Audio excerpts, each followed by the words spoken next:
Hello guys, mga kababayan dito sa Australia, particularly dito sa Albany.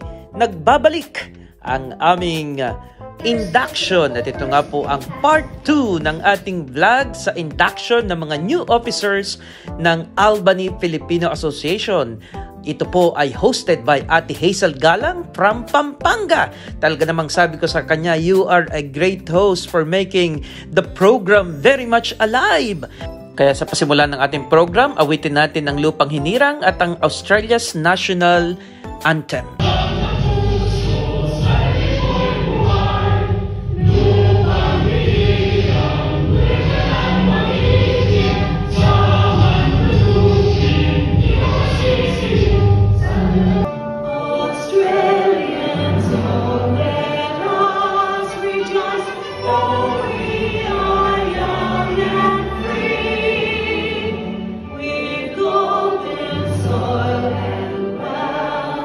Ang sarap talagang ipagmalaki na ikaw ay Pilipino saan ka man makarating.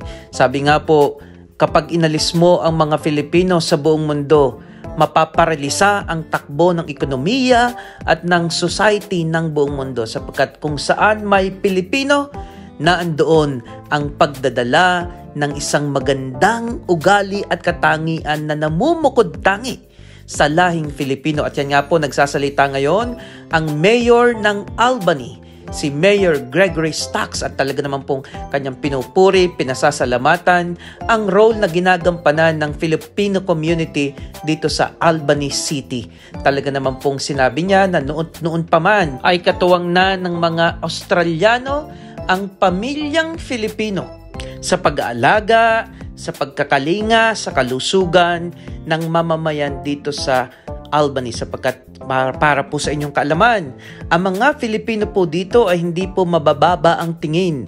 Ang mga Filipino dito ay pinapahalagahan sapagkat sila yung nangangalaga sa kalusugan. Pumunta kayo ng ospital, ang matatagpuan nyo unang-una ay mga Filipino. Pumunta kayo ng mga home care, ang nangangalaga doon ay mga Filipino. Pumunta kayo sa restaurant, naandoon ang Filipino. Pumunta kayo sa paaralan dito, naandoon ang mga Filipino.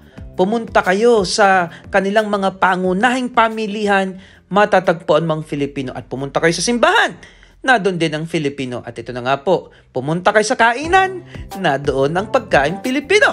Lalo tigit ang mga lechon at mga kakanin.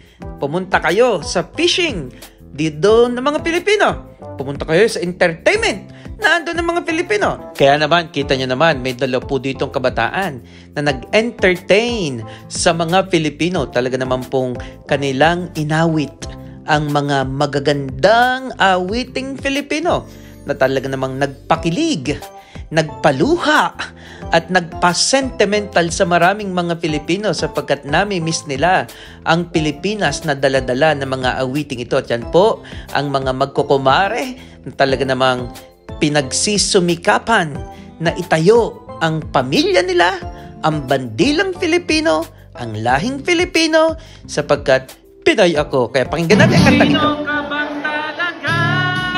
Pinoy, ikaw ay Pinoy. Ipakita sa mundo ano ang kaya mo.